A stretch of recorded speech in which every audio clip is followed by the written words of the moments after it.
What's up YouTube, Jeff back again, and today coming at you guys with another video on customizing your Galaxy S22 Ultra. Now today, before we get started, I want to mention a couple things people have been asking me about. First of all, this UAG camo case, I will drop the link to below. A lot of people have been asking about this one. Haven't done a full video on it yet, but I'm still using the Monarch as well. This is just one I'm rotating in. And then also people have been asking about, since I did the accessory video, the ACEFast 65 watt charger along with the braided cable that comes with it. I'll drop the link below to Amazon for that. And then also people have been reaching out asking about the giveaway for March. Yes, the giveaway for March is international. You can find the link below. We're giving away a flagship phone, $500 cash, and some other stuff. If you want to check that out, it'll be in the description. But today, I've got something very exciting for you guys. I've got 5 One UI 4.1 features for daily use that you may not know about, and they're pretty awesome, so you're gonna wanna check these out and see if there's something that you could use. Now, the first one is MultiWindow For All Apps. You may use MultiWindow, but you may not know that Samsung recently made it possible for you to force MultiWindow to work in all apps. It actually doesn't work in all apps by default, but if you scroll down to advanced features on your Samsung Galaxy S22 Ultra and you go down and enable where it says labs, you can enable MultiWindow for all apps. This will allow you to open up in pop-up view or split screen view any apps that aren't even designed for this layout. You can also enable full screen and split screen view. This is something I use more on my Galaxy Tab S8 Ultra because I use the split screen view quite a bit more than on my phone, but it is also a nice feature.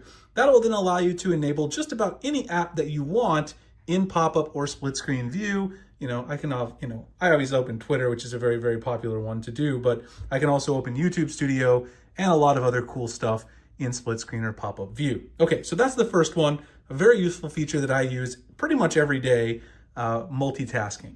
The next one is extra brightness. Now, you probably know, let me actually get rid of this. You probably know that your Galaxy S22 Ultra has this super high brightness capability, and that's actually one of the reasons to spend so much money and buy this phone. So if you want to enable that capability, you have to do something that most people are not going to do, which is they have to go into display risk settings. You have to disable auto brightness. So if you go into display settings, turn off adaptive brightness, and once you turn off adaptive brightness, it reveals a new toggle that you never would have saw if you didn't do this, and that is the extra brightness mode. It increases the maximum brightness. Of course, it's going to use more battery, but you can actually see how much the brightness just kicks up. I'm not going to leave it on for the whole video because the contrast will get ruined, but you guys can see the idea there. It just kicks on that extra brightness. This is fantastic for when you're outdoors, especially here in Phoenix, where it's really, really sunny, especially in the summertime. I know I'm going to use that feature a ton. The next thing is separate app sound. Now, for this, I got a little demo here with my B&O A1 2nd Gen, one of my favorite Bluetooth speakers. What you can do with this is you're allowed to play separate your media sounds on one device and still get alerts like your calls, your texts, your notifications for all your apps through a different device, which would be your phone, right? So you have one for your music and then everything else comes through the phone. This way you don't get that really weird situation where you're playing, some music at a gathering at your house and then you get a really loud notification or call on the speaker. That's kind of embarrassing and annoying. The way you can do this is you're going to go into the sounds menu, so sounds and vibration, and then you'll find it here at the bottom where it says separate app sound. I'm going to go ahead and pull this down a little bit though because it has my phone number in here.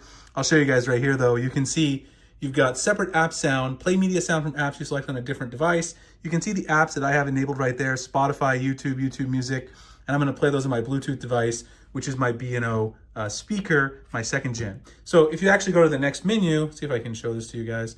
This is where you can actually choose everything like that, your different apps. You can add all kinds of different apps in there. And then you can also choose your Bluetooth device at the bottom. This is something I definitely use quite a bit, especially when I'm at home listening to music on my Bluetooth speaker.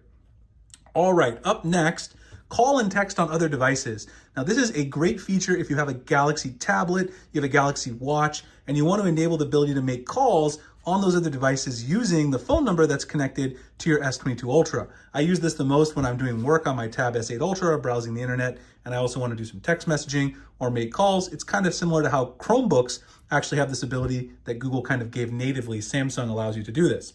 So in order to do that, call and text on other devices, it's easy to just search up here, call and text on other devices. Right here, just search for it. It's under advanced features as well.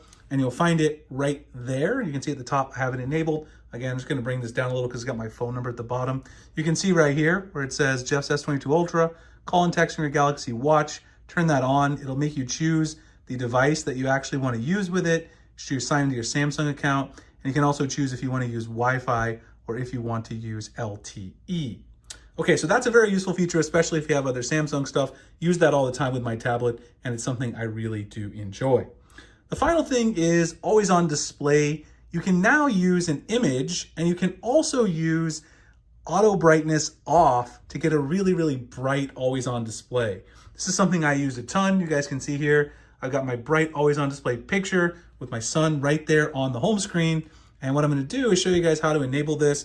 If you go into display and scroll down and find, I always do this, by the way. I know you guys probably do it too. I go into display looking for always on display. It's not in there. It's separate from those settings. But anyway, turn on your always on display and then scroll down to where it says auto brightness. I always keep this off because then you get a much better picture and you're always on display. It does eat some more battery life. You turn it all the way up, which is what I do. That allows you to get a very clear picture, particularly if you want to use that photo on the lock screen. You can see I'm using the photo of my boy right there. It gives you a nice look at that picture while it's sitting on your desk, and you can enjoy it all day. So those are my 5 tips for One UI 4.1 that are kind of features that some people don't know about. You can't know if they can do these things or not. Things people can't find. I just wanted to show them to you guys today. Hope you enjoyed them. If you did, like, comment, subscribe, hit that notification icon for future videos like this. Again, you guys can enter our giveaway if you'd like. The link will be below. Also, the link to the Ace Fast charger and my case, if you guys are interested. I appreciate you guys checking out the video, and I'll see you in the next one. Thanks a lot for watching.